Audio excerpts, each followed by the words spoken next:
gang, and welcome to It's All About Arts. My name is Glenn Williams, and I'm your host. And to my right and to your left, of course, is the lovely Julia Perciasepe. And Happy New Year to everybody. This is our first show of the year. Happy New Year, Happy Julia. New Year. How are you? I'm good. How are you? Very well, thanks. And I want to remind everybody that we are coming to you live from our beautiful studios here at BNN-TV from Studio B. And you're more than welcome to join us if you'd like. We're at 617-708-3290. Dave and the great staff of BNN are in the other room answering the phone. So please, if you feel like joining us and letting us know what your New Year's Eve was like, artfully, if you pulled off anything that was very exciting, please let us know. Because out of this duo, only one of us did something very cool this New Year's and this break. I don't know about that. Well, I got a chance to. One of the things I did with my break from school was I got back down into my recording studio and started moving some things around and getting it back up functional because it was kind of being used for a little storage and things changed, and now it's now I'm kind of getting some of that space back. So it was a lot of fun to do that and to start listening to some of the old things that are archived down there. Nice. Which was a lot of fun. Yeah. We also had our Christmas show at school, which was a huge success. What does that involve? Singing, dancing? That involves every single class in the school gets up and performs at 10 o'clock in the morning, and then the parents pour them in at 1 in the afternoon, and they do a full 2-hour performance. Wow. So K0 to the 8th grade, every group gets up there and does a thing. Good for them. No, it was a lot of fun. This year we filmed it for the first time. Oh, nice. So it was kind of fun to do that. How are you? I'm good. Are you over your travels? Not really. Yeah, when did you get home? I got back the 1st. Oh, you came back in the evening. Really? Yeah. We were traveling almost 36 hours, starting the 31st. Brazil, right? Yep, Brazil. How was it? It was great. What's the weather like in Brazil? Was it anything like we had here? No, it was really, really hot. Kind of the hot where you're just sitting there and you're sweating, but you're not doing anything, and you have to take naps just so that you can handle it. It was pretty intense. But it was really nice. I mean, Brazil's an amazing place with lots of culture and food, and the natural beauty is so great. So it's an inspiring place. Now, what part of Brazil were you in? Were you in the mountains or in coastal? So we started out. It's humongous. Yes. We started out, which is why it took us so long to get home. But we started out in São Paulo, and then we went up to the northeast, and eventually ended up at a small beach called Barra Grande. Which is this small fishing village that's now since become a little more touristy, but... I don't know why I'm having this fearful image of you guys coming in on the back of burros through the woods and coming down this beat. Not quite. We wasn't quite as rural as that. You took a van. That's even, I'm not sure. There were no roads, though. It was all sand. Oh, cool. Well, part of it was. There was a road leading up to the sand part. But I'm not far off. No, well... Yeah, there were donkeys and horses and, But you didn't fly wild into dogs. the beach. No, It was something you had to travel to get to. We had to travel to get there, yeah. I bet it was beautiful. It was really cool. And then New Year's Eve we spent in São Paulo, just overlooking the city. We had a flight we had to be at the airport at like 3 in the morning, so we didn't sleep. We just watched the fireworks. The city was, exploding all over the place because it's a humongous city. And then we went straight to the airport. We didn't sleep or anything. It was pretty crazy. I'm sure you took lots of photos. I didn't take any photos. Really? How can you go there and not do that? I feel I've been there before, and I feel like the first time I went was kind of, I had my camera with me and, and documented every moment. So this time, I was a little more See, I can't go to relaxed. I can't go to Wollaston Beach without bringing a camera with me, Yeah, I have problems, taking pictures and caring about photographs. Unless I'm doing it in sort of an artistic manner, taking photographs to be framed or taking a class or something.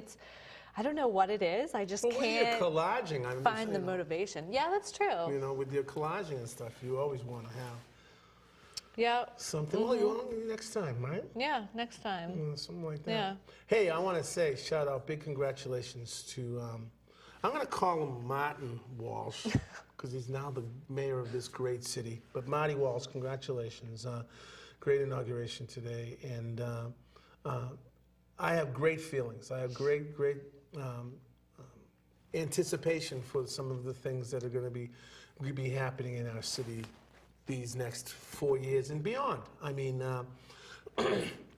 I was such a Tom Menino supporter and worked on his elections many years and kind of was really kind of entrenched in that whole thing. This new thing is always kind of scary a little bit to people, but but the more I've talked to people and the more, you know, I have a great friend, Judy Kaufman, still telling me, you know, getting me on the bandwagon, kind of, you know. But I just want to make sure that we do say congratulations, and in any way that we can, would love to have him on at some point to come in and talk about the education thing that's going on, how we can get arts back into the schools and stuff. That invitation's going to be sent out. Very important. And but it was a big success today, and congratulations to him. Yeah, it was quite the to-do. No, it's a big deal. I didn't realize, I mean, I don't know when the last time there was a new mayor in the city that I lived. But it was quite a production. Well, a new mayor after someone that's been there as long as Menino's been in, it's quite an event. Yeah. And everybody kind of gets out there, make sure they get in the picture and all that kind of cool stuff. But we showed it at school, so we got a chance to watch it. So it was nice, yeah. It was kind of cool. Cool. What's coming up with you? Anything? Just getting back into the swing of things. Any showings coming up? Any, they're not called viewings. Screenings. Screenings. I'll get the lingo eventually. Yeah. So we have the one tomorrow, actually, that I had spoken about before break in the South End. Oh, that's right. Going back to do that again. The Neighbors. It's at 5:30 at the Public Library in the South End, and it's open to the public. So. That's fabulous. Whoever wants to come. And if anyone goes to your website, they can get that information. Yep. DER.org. DER.org. That's pretty simple. It stands for? Documentary Educational Resources. That's cool. That's cool. That's where you do your thing. Yeah. I do want to take a couple of minutes before we move on to, guess who's here tonight? Who? Suzanne Schultz is in the studio.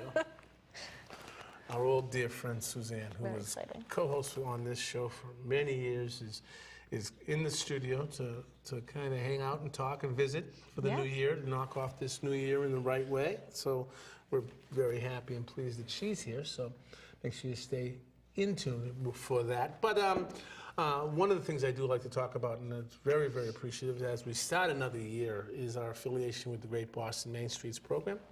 Boston Main Streets is a great organization, a volunteer-driven organization that helps revitalize business districts around the city. One of the things that they do is they work with the property owners to get their storefront the right demographic information so they can put the right kind of store down there that's going to flourish and be productive and also serve the community that they're in. Then they start to work, then they also work with the businesses once they're in there so that they can get some design help and get past some of that permitting thing, make sure the signs are hung right, make sure everything looks good for their opening. And then there's a promotions committee, which helps do things like run events, the great farmers markets that are around the city. The number 2 farmers market in the whole city of Boston is out in Rosendale. Number 1 is that SOA over on Harrison Avenue. That's an amazing one. And Copley, we even beat Copley out, I think, in Rosendale, which was very, very, I might have those two mixed up. But anyways, they run events to bring people down into the business districts so that they can find out about the different stores and different things that are going on around there. So listen, I do want to make sure that I thank everybody from the Boston Main Streets program for being part of this program, and we are very, very appreciative. So if you see an event going on, and you see anybody with a Main Streets jacket or a t-shirt, and they're lugging stuff around, thank them, because they're only volunteers. They're volunteers because they love their community just like you do, and they're out there doing something about it. So we want to thank them very, very much. The other thing I like to mention all the time is this amazing building that we're in, BNN-TV. We are at 3025 Washington Street, right outside, right in Eggleston Square. And this used to be the power station for you cats that go back any amount of time here in Boston. No, the Orange Line used to go right down Washington Street from Forest Hills to downtown Boston. And this is the building that supplied all of the power. And it's been not been used for many, many, many years. And BNN came along with Urban Edge and some other partners, the city of Boston, and we bought the building and renovated it into these two amazing state-of-the-art television studios. And if you want to get involved, and if you want to get here and do some of your nonprofit, if you have a nonprofit and you want to be on TV to talk about it, this is the place to do it, www.bnntv.org. Click on Janice Williams' name. She is the members person. She does all of that, gets everything squared away so you can get in here and do your program. The other side is if you're a member, join as a member, you get to take all these kind of really cool classes in Final Cut Pro, lighting, sound, how to run these amazing state-of-the-art, beautiful cameras, digital cameras, and also do production shots outside, location productions. You'll come and take those kind of classes. You'll get a chance to shoot your own program. You'll get to edit it in an amazing Timothy Smith lab downstairs with the top flight best computers available, and get it put on TV. If that's something you think you'd be interested in doing, please go to www.bnntv.org.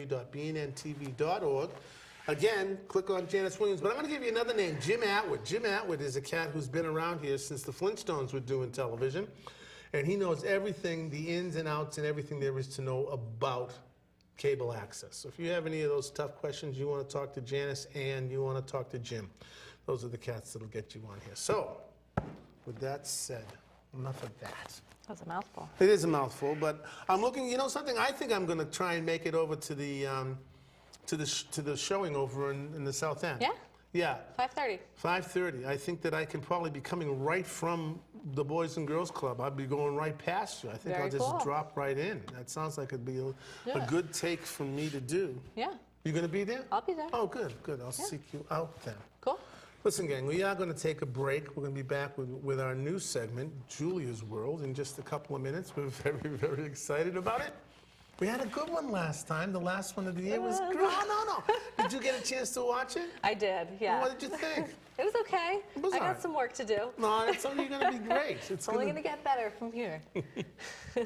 Listen, gang, you're watching BNN-TV's It's All About Arts. We're coming to you live from Studio B. Glenn Williams here and Julia Perciasepe. Listen, we're going to be back in just a couple of minutes. Please do not go away.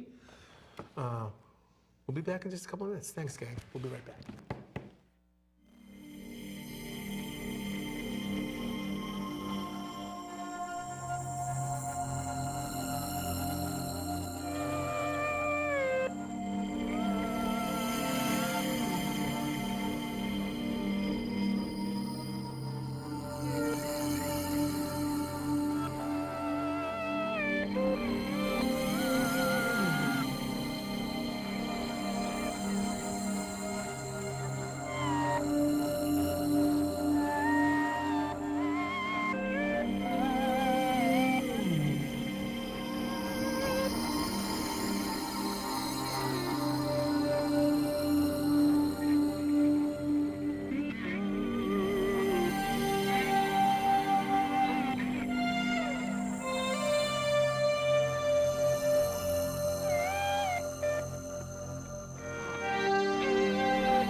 wisdom is not a product of schooling, but of the lifelong attempt to acquire it. Learning is more than getting good grades. It is learning about yourself, others, and the world in which you live. This learning will help you to make good judgments and serves as the basis of wisdom. Learning is a lifelong process of growth and challenges. A process that should never end.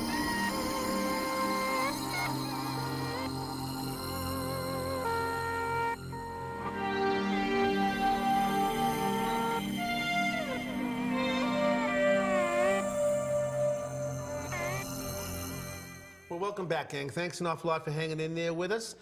You are watching BNN-TV's It's All About Arts, and we're coming to you live from Studio B. And you're more than welcome to join us if you'd like with 617-708-3290. And the other thing I'd also like to mention is I get a lot of emails about how can I see that show or this show or whatever. We are, right now, you can go. This show right now will be on YouTube tomorrow night. So if you go to www.youtube and put in the address It's All About Arts 1. All of our shows are being uploaded there, and that's where you can go and get that information, and you can check out our show. Please, you know, become a subscriber to our station there. It's All About Arts 1 is the station on YouTube to see this program anytime you want. But right now, it's time for our segment that we're getting very excited about. There's all kinds of different things, and of course, you know, Julia is a new member of our It's All About Arts family, and one of the things that we're going to be doing with her is she's going to be doing something called Julia's World. So, ladies and gentlemen, sit back and relax. Here it comes, Julia's World. Thanks, Glenn. Welcome to Julia's World. I have a couple of events happening in Boston and the greater Boston area this week that people should check out. The first thing is the 2013 De Cordova Biennial, which is happening now through April 13th. It's a survey of art making in New England. So all of the artists, there's 21 artists and collaborative teams. They're all from New England, most of them from right here in Boston or Cambridge. So make sure to check it out. It's out in Lincoln, and hopefully the weather will get better and you can explore some of the sculpture garden as well. Secondly, there's the Best of the 2013 Ottawa International Animation Film Festival at the ICA, which is happening three dates. The first on Thursday, January 9th at 7 p.m. So they're going to be showing some of the fan favorites and award winners from the festival. So if you're into animation or filmmaking, go check it out. There's some kooky things and some scary things, and it's going to be a really good showing. Third, the Big Bad Voodoo Daddy is at Scullers Jazz Club. Remember those guys? I do. I used to swing around my living room to them when I was younger. Anyway, they're back. It's their 20th anniversary. They've been around for a while. So they'll be there on Friday, the 10th at 8 p.m. So go check them out. And lastly, I just want to mention it's a local publication out of Jamaica Plain called the Boston Countercultural Compass. And it comes out with a monthly publication that lists underground music shows, and it's expanded and now has a website called bostonhassle.com. And they now cover art and film and music and all kinds of good stuff, so you should check it out. And they currently have a call out. They're trying to do a weekly comic or cartoon. So if you have one or want to start making comics or cartoons, get in touch with them at bostonhassle.com. That's all I have for you this week. That's it. Back to you, Glenn. Thank you very much, Julia. That was very, very great. It's good to know those different kinds of things that happen. That was very, very awesome. Thank you. Julia's World. We'll be back every week now, I think. That's going to be fabulous. But right now, we are so glad and so proud and so happy to have back in the studio with us tonight. It's so good to have her back with us. The great Suzanne Schultz. Hello, Suzanne. Hello. How are you, dear?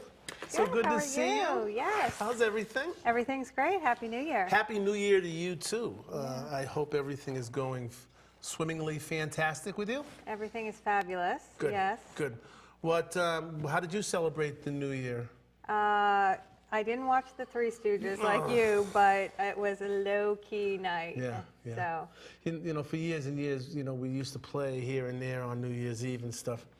I just don't want to leave I can't leave the house anymore. No. It's just such an amateur night. Well, I can see the fireworks from my couch. Yeah, so you kind of got it made. The ones at 7 o'clock, and then if I go on the roof at midnight, which I wasn't awake at midnight, I could see them there. So why leave? You should have a house party. Yeah. It was nice just to be, you know, No, I'm chill glad. out. No, yeah, I enjoyed it too. I mean, like I said, I'd been working down in the studio, and I went downstairs and listened to some really old Radio Glen programs that I did years and years ago.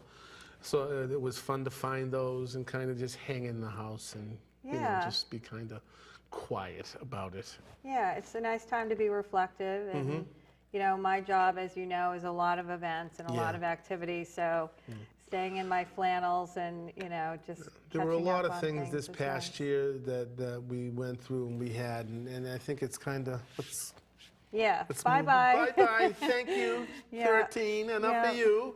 And on to this great year that I think I'm pretty sure that we're going to have. I think so, too. I know that you wanted to talk about artists and what artists are doing, but how is Canvas Fine Arts? How's things going over there? Everything is pretty exciting with Canvas Fine Arts. A lot of exciting things have been happening. As you know, we're international now. Yeah. I have an artist going to Bermuda in June, and I've been invited to go speak in Bermuda this year.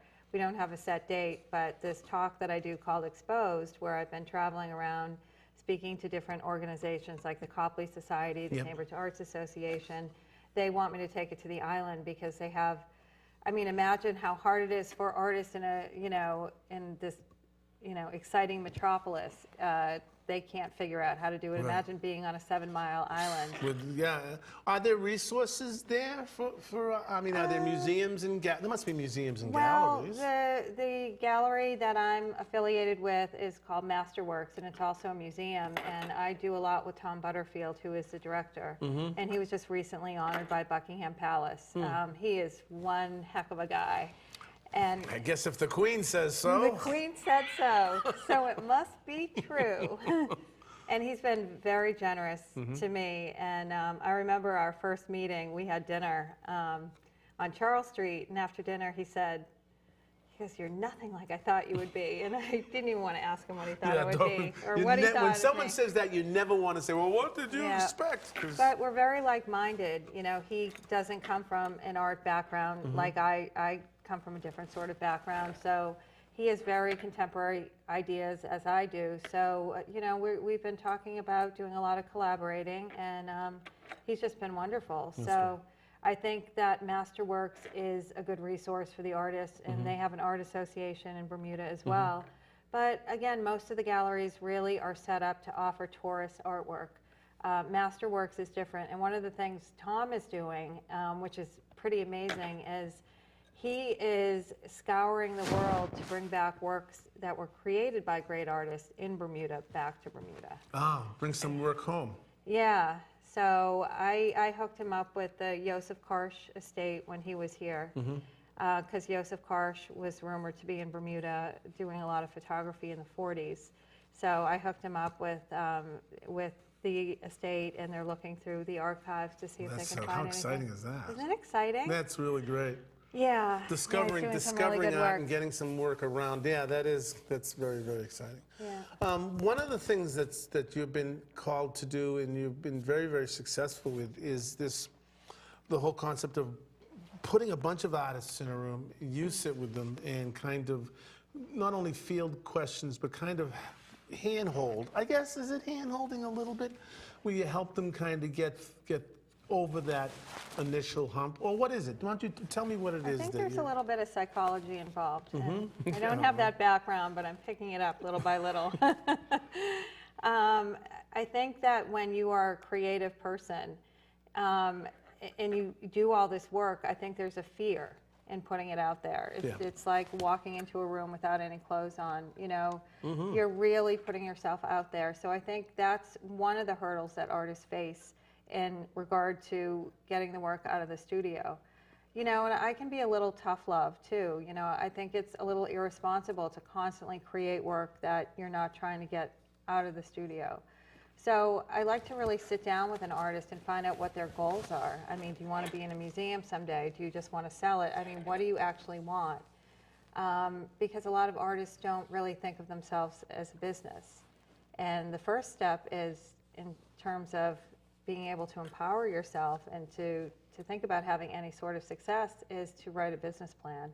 It could be one paragraph, but at least start by thinking Is it setting yourself goals? Is it giving yourself... It's setting yourself goals. Like I wrote my 2014 goals down the other day, and I really think there's something to be said about writing things down.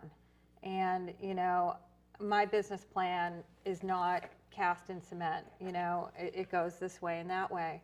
But I think every business needs to have a plan, and I think artists need to have that too if they want to be successful. It's not like it used to be, you know, and I don't even really believe that, you know, who was that actress who was discovered at some soda? At some soda fountain? That's yeah, PR. I think that's PR. That's a nice story. Yeah. But there is legwork. There's a lot of legwork. Yeah. So what I like to do for the artist is get them excited about being as creative outside of the studio as inside. You know, it's like anything else. Everybody has this kind of tunnel vision, and I really believe in galleries and museums, but there are so many other ways for artists to get their artwork out there. Are you working at generating a plan for the artists themselves? Because there are, you know, people that in the creative fields that do beautiful things and then put them off to the side. Nothing really gets done with them because they don't have the I'm going to go out on a limb here and say the people skills to get that kind of thing done. Right. Because it's not just putting your picture up on Facebook and hoping people like it. No. You know, I mean, there's a lot of face-to-face work that's done. And some artists, I know, just don't have those skills. They don't. And I also say, if you're an artist and you keep posting your pictures on Facebook and you keep talking about your own pictures, stop it. Have some other people talk about your pictures. Find somebody that you respect in the community to say something about your pictures or your paintings or your sculptures, because that's what people are going to find interesting. So, you know, getting your artwork out there and getting on sort of a road to success isn't just about art shows. It's a lot about PR. You know, artists need to know that they can come onto this show. This is an accessible show for artists. And then what do they do with the footage? You know, take that footage and, you know, use it, you know, put it on your website, put it on your Facebook page, send it to a gallery that you want to get in. But there's so much more out there than galleries. Only 6% of the population goes to galleries, and there are 94% of the rest of the world that has things hanging on their walls. Right. So Everybody's got a piece of art hanging in their living room. You know, one of the I've taken your advice, and I actually have somebody else now pushing my music and doing that whole. And I hadn't thought about it till you just said it, but it's probably more powerful when somebody else talks about me than when I talk about myself, because everyone's going, oh, here he goes again. But when all of a sudden this strange, completely separated voice kind of comes in and goes, you know, you really should listen to this, or I'm submitting this in behalf, or whatever. yeah. It gives more credibility, does it, to my stuff? It does. It elevates you, and then the perspective of the person speaking about you. I see my artist's work really differently than I think they see it. And, you know, I can speak about it in a different way than they might be comfortable speaking about it. Yeah. So that's kind of interesting. But there are just so many opportunities in the city, like, you know, the Boston Redevelopment Authority, or I hope they're going to be around. Oh, I think they will be. I hope so. But they have all these opportunities posted all the time. You know, empty storefronts. Artists are invited to hang their artwork and promote themselves. Yeah. They even have empty stores where you can move in and pay a small fee. You don't have to pay rent. You know, you'd be a tenant at will, but you can set up a gallery. And now these are, would these be in storefronts of city buildings? No. Privately owned buildings? Privately owned. Right now, most of them are in downtown Crossing. Oh, yeah. Yeah, and it's really exciting. I'm doing a little experiment this year, something that I was hatching last year, looking into small startup companies, thinking everybody in a startup company is of acquisition age, right? 30 to 40. They probably don't go to galleries, and they probably really never leave the office. Right. So what we're going to do is and I'm starting with a software company that does software for insurance companies, and they have a gallery area. So what we're going to do is an artist in residence, where not only are we going to hang art in their gallery and they're going to do a reception for us, but the artist is going to go in and spend a few days. So the creativity of the artist being there is going to help productivity and help the employees be more creative. Right, and what I'm hoping is going to develop a bond, you know, that artist-patron bond that might last decades. Yeah. So That's I'm really something excited about that. That's something that's actually very successful. There are companies that actually bring people in to be creative, and to have the people who are working there do something other than cubicle. Yes. You know, because like you throw someone, even no matter how creative they are, into that atmosphere, and it's hard for them to kind of get primed and get ready to do things. But if you throw them if you get somebody else in there, kind of strange, comes in and does all of these artistic things around them, it churns the butter quite a bit. Yeah, so we're going to do that. We're installing the end of January in our first company. So there are just so many ways for artists to get out there and put their art in places that may not be galleries. Right. Do you recommend this whole open studios thing? Open studios. Well, where they have them around the city. Excuse me. There's different open studios that happen on weekends during the year. Is that kind of like like First Fridays is one that you guys were really involved in for a while? Yeah, and I participate, and it definitely has its place, but do you see that? You've done it in so many different ways. You've been at Neiman Marcus, you've been at restaurants, you've been at storefronts, you've had your own gallery where people get invited in. You have the hotel, great hotel. So there's all these different kinds of venues. Well, let me just tell you the reason why I started my business. So I was working in an art gallery. Yes, on Newbury Street. On Newbury Street, and then I was working in one in Burlington, and I read this article about this Colombian-born artist named Javier Osorio who was living in Lawrence, and a friend of mine was up from Florida, and he wanted to see some South American art. So I said, let's go meet this guy. So even though I had worked in galleries, I never actually met an artist. I was only dealing with the art. So I know. How's that possible? Life was so simple then. We were so idealistic and naive. How's that So possible? I met Javier, and I mean, he was everything. You know, he did beret, and he was sullen, and he was temperamental, and he was talented, and he was poor, and he couldn't do anything with his art. And I was just like, are you kidding me? And he was painting and painting and painting and painting, and nothing was happening. So I was so moved by the experience of him and meeting him and his story that it spawned a business. And I don't think people get that experience that I had with Javier on a First Friday. You know, what it's really like to spend time with an artist in the studio, because it's too quick, you know. And it's overwhelming because there's so many people coming in behind you. Yes, there's too many people coming in. So, you know, I do things in my loft where I have artist salons, and I'll invite maybe 8 people for a sit-down dinner, and the artist is a guest of honor, and I'll invite maybe a couple of people from the press, maybe an interior designer, anyone that I think might be relevant or want to meet that artist, and we sit for hours. Yeah. And we've had nights where nobody at the table had met before dinner. Well, that's great. And they get that experience of listening to the artist, and the artist sits at the head of the table, and he or she is the guest of honor. That's the way to meet. And it really does something for somebody. You know, they really get to hear and learn why this artist does what they do, and not in a trite way where, you know, again, I love First Fridays and I participate and I think they have a place. But I also think if somebody really wants to get to know what's happening with an artist in a studio, you know, it has to be more one-on-one. And again, you know, I mean, I changed my whole life. Yeah. You know, I started a business. I wasn't supposed to do that. No, that's not true. That's not, you know. How are the kids? Kids are great. Good. Everybody's good. Everyone's grown up now, right? 28 and 25. I know. How did that even happen? So I guess I couldn't still call myself a stay-at-home mom when Not I'm like anymore. not even living Not in the if you've same been winging state. off to the islands and off to Europe and all of that cool stuff. Yeah. So it's been good. Matt McKee is showing in Spain as we speak. Great. That's great. He's in arts projects, and he's on their website, and he's hanging on their walls. And Cool. we have a London gallery very close to taking his work in. And again, he's in collections in Beijing, Canada, London, Spain, Great. South Africa, That's Florida, amazing. Denver. And that's all been in the year and a half we've been together. Like that man is on fire. Yeah. And he does those fire paintings Now that are in Neiman Marcus. let's use him for an example, because I know we have a film to see in a couple of seconds, but I do want to compare now. How much work did he do towards? We were talking about an artist getting himself involved in this whole thing, other than putting their picture up on Facebook.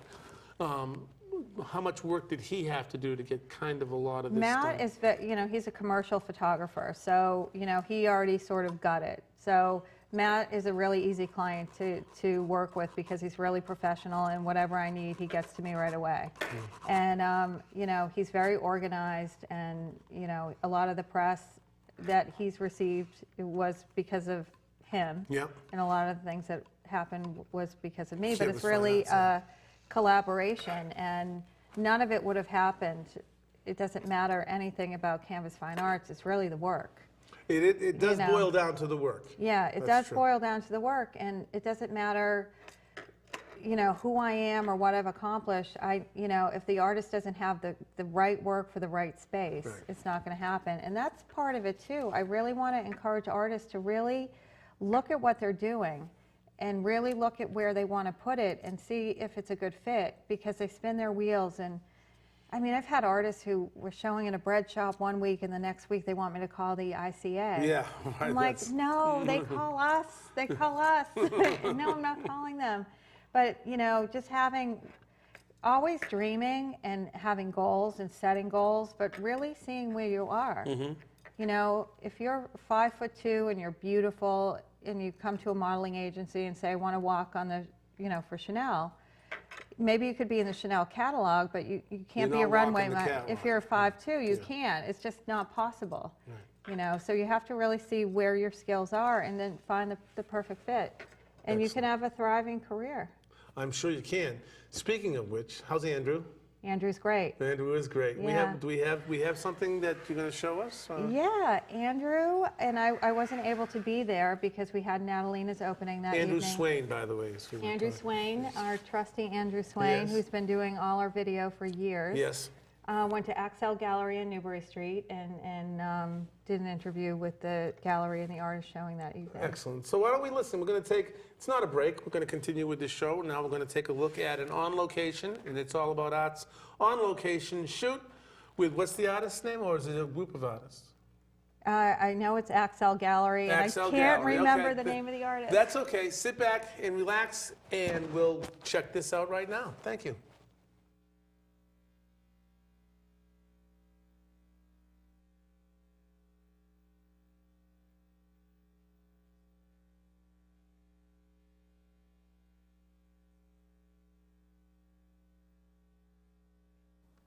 I think the philosophy of the artists we like to show in the gallery is we really look for artists that we believe are the best of their kind. So at the moment we show about 17 different artists with different styles, but we believe that they're all the best of their kind, and artists that outside of Paris or New York you won't find in other galleries. I'm drawn to art as a child, visiting museums. Probably the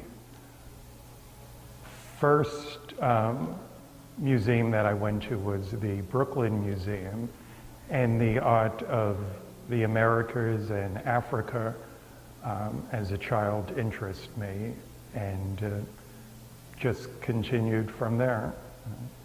I've been with Axel Gallery for almost 12 years, starting in New York, in Soho, and moved to Boston about 6 years ago to direct the Boston Axel Gallery. Fabian is one of our collector's favorite artists, and we're excited to have her during the holiday season. And this show will run through the new year, through the beginning of January. Well, I was definitely very much influenced by my father, but I mean, that influence is just as any child would get influenced by his parents, in whatever field it is. So it was all natural, and it was not decided. Anything wasn't decided. It just happened. I started painting, staying right by his side as a very small child, and I would even sleep in his arms, and everything happened naturally over the years. And it was just an obvious choice when I got into my early 20s, after finishing my studies at the business school, which I actually didn't study art, but I had the best teacher at home, I guess, and so that's how I started, you know, as a professional painter. Okay, I enjoy painting small formats for two reasons. The first reason is pretty obvious because of my style. It's very much detailed, and I couldn't imagine making large canvases. They would take me for weeks and weeks. So that's the first reason. And the second reason is that I like the idea of saying much with very little media. Well, when I start painting, I always start out of something. It can be books, it can be photographs that I've taken myself, it can be memories. I need something to start from, but I am too much of a free-minded person to stick to it. A few minutes, half hour on it, and then I'm just going to take off and go wherever I have to go to try to somehow get closer to what I could dream of, because my painting is all about dreaming. Yes, I paint every day, 6 to 7 days a week. Usually I paint in the morning, starting very early for like 4 to 5 hours, and in the afternoons, for many reasons, fatigue and the light that's not so good anymore, I rarely paint on the afternoon, maybe just an hour or two. Of course, my dad is my #1 inspiration, and but I'm also very inspired by the French Impressionists, definitely, and I very much so like the Japanese, what we call estampes japonaises, Japanese, early 20th century. And I'm actually not the first French artist to be inspired by their current, and you know, lots of even the Impressionists were themselves, and Van Gogh also was inspired by them, because it is that same idea, a lot of emotion with very little, you know, medium. Right. Boston is very special for me as an artist because it's where it all started. I was actually very young. I had just graduated from my business school, and I had ran back to my easel, as I always had planned to. And so my first show took place in Boston, actually, on this street, and it was in 1994. So it's 20 years ago. So I'm really excited to be here, and especially I'm here with my oldest daughter, so she gets a kick out of the city too, and learning about all this what's starting to be history.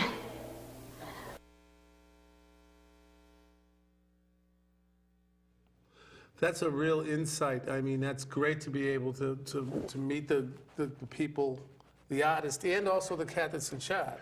Yeah, Mitch You know, Plotkin is amazing. Yes. Runs a great gallery. And to listen to them talk. Welcome back to It's All About Arts. My name is Glenn. Of course, Julia is back with us. Julia, that was a great Julia's World. Thank you. You did a great job. That's fun. Well, that was a lot of fun. Let's talk about some of the successes that Andrew's had with you guys, with us doing those kind of on-location filming. How's that working out? It's working out great, and I'm hoping to do more of it this year. I'm actually trying to get us backstage. Mikhail Baryshnikov is coming to Boston at the end of the month. So I've already been in touch with Playbill to see if we can interview him, because that would be an amazing That's a interview. coup, yeah. It would be a coup, and you know, We've done some big we've done interviews. Tommy Tune, we've done Terrence McNally, Yeah. we've done Joyce Kulhaywick, we've done a lot of really amazing people. You know, I've worked with Peter Baryshnikov, Mikhail's son, who's a very amazing photographer. He's Right. a young kid, actually, and I'm trying to get him to come back to Boston and do another show. Right.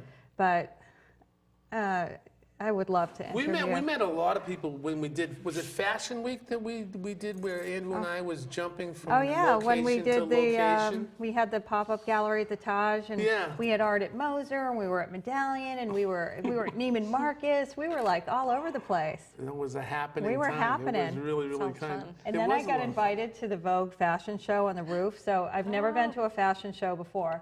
So I go in, I skulk in, I just want to sit in the back. And they're like, no, we have really good seats for you. And I was like, I just really want to sit back here, front row. Oh my I was gosh. dying. I was like, Sounds I don't have a good amazing. outfit on. I don't want to be here. But No photographs, please. paparazzi, go away. But it was a really fun night. So we need to keep that going and build on that. And again, you know, we've done a lot of the visual arts, but I'd like to do more with theater and film and things like that. And Art New England is actually moving to the South End. Are they really? They are. They're leaving Congress Street, and they should be by February 1. So that will be Playbill, New digs. Panorama, and Art New England right in my neighborhood. So. Oh, everything's moving to the south end. Well, Everything's moving to the South End. We'll probably all the three of us will probably be together tomorrow night Yeah, at I this. really want to go to Yeah. that. That sounds really interesting. Yeah. So, yeah. It'll be fun to see, but the South End has turned into this kind of mecca, anyways. You know, where the arts and stuff. Well, I'm kind of surprised they're leaving Congress Street, to be honest with you. Yeah. Well, you know, change is good. Yeah. And yeah. I mean, the South End is really, you know, they really should be, I feel, in the South They're End. such That's where- nice people, you know, and they remember me every time I walk Why up wouldn't to them. they? I don't know. You know what I mean? I mean, it's like, you know, you kind of, we saw them at the theater. Yeah. And- They invited us all to see, what was that called? Looped. Looped. That amazing? With Stephanie Powers. We went to the Strand to see Looped with Stephanie Powers. And we got got to go backstage yeah, it was and amazing. meet Stephanie Powers. Was it the Strand? No, it wasn't the Strand. It was the Emerson. Emerson. Yeah. The And- Strand was. And the party was at 9-0. Right. Right. Stephanie Powers from Heart to Heart. I know. mean, seriously, like, I mean, it it was doesn't really get kinda any neat. better than that. We had a lot of. Way we had a- before your time. So, Not way before our time, is it? Yeah. so, Well, I want to, I wanted to say thank you very much for all that you've done. I'm glad that you're still, going to be producing segments for the show and sending artists. We had a couple of great artists lined up today, but the weather, and they're kind of like outside of the city, so I don't blame them for not coming in. It's going to be slippery going home today, but your driver is downstairs. Uber car. Uber car. Don't say that. discovered No, you're Uber. supposed to say my driver is waiting Yes, for that's me. right, my driver. Yes. His name's Uber. Uber duper. But you'll And be I sending really- some more artists somewhere. Yeah, and I really liked the last show when you had the two poets on. Yeah. Oh, And yeah, that was great. That was great. I thought that was interesting too. I got to get the second guy's got to come back when we can get him on more because. Oh, Cariappa? Yeah, I got to have. He's been on twice and he's kind of ended up at the short end both times. Yeah, he has a lot to say. He has He's an really awful lot to interesting. Yeah. say. He's a But- talented person. And that's my fault because once I got going with the other guy, it was like we were kind of like almost from the same kind of generation, and we were kind of doing the same kind of thing together. So it was very, very entertaining. But that was a good show.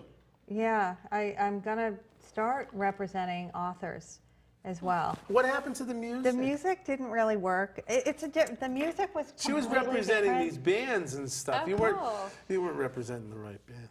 Well, I think too, just, the bands go on at 10 and they get off at 4 in the morning. I get up at 4 in the morning and I'm in bed before 10. You don't have to be at the gigs, They though. make you go to the gigs. that's cool. I mean, they I would never make you come to any of my gigs. If you're representing me, And- get yeah. me in the door, then get out of the way. Yeah, see, I'm fine with that. Yeah. Were they younger bands or? No, they were older. Actually, one of them was younger and one of them was older. So the younger one was fine. No, they were great. Yeah. Yeah. We're going to drop it. They're all great. It's just, Because they're obviously at home watching the show right now, right? no, they're all very talented. And, I'm still very excited about Natalie Jolie. Yeah. Yeah, you should I be. keep watching her new stuff on Yeah. YouTube, and I actually sent it out to some of my friends out in LA. She's a 16-year-old singer-songwriter, and Wow. her version of Alicia Keys' This Girl's on Fire. I mean, Yeah. this girl has a voice like Watch out. you wouldn't believe. It's hard to believe it's Well, for Suzanne, real. thank So- you for visiting back. And obviously, anytime you want, you let us know, Cancel a couple of your guests. That's right. Come on. I'm just going to book all these people. Oh, they can't come. Can I come on again? Absolutely, anytime. Well, thank Julia, you. Thank you. Julia's World is going to be a big star, I think. Thanks. It's going to be great. Absolutely. Thank you. Listen, Good to gang, see thanks you. an awful lot for tuning in with us tonight. This was a great show. Happy New Year. Congratulations, Mayor Walsh. We're very, very, we're excited about the upcoming years and looking forward to bringing Boston way up there into the stratosphere. Thank you so much for everything that you do. And like we like to say every week, please get out there and do something artful for yourself. Happy New Year. And one other note, of course, we seem to, I'm waiting for the day we don't have to say it, but please keep in the forefront of your minds our mothers, fathers, sons and daughters, aunts and uncles, nieces and nephews on foreign soil. Please do something artful, do it for them. Listen, gang, we'll dig you later, okay? Bye-bye now.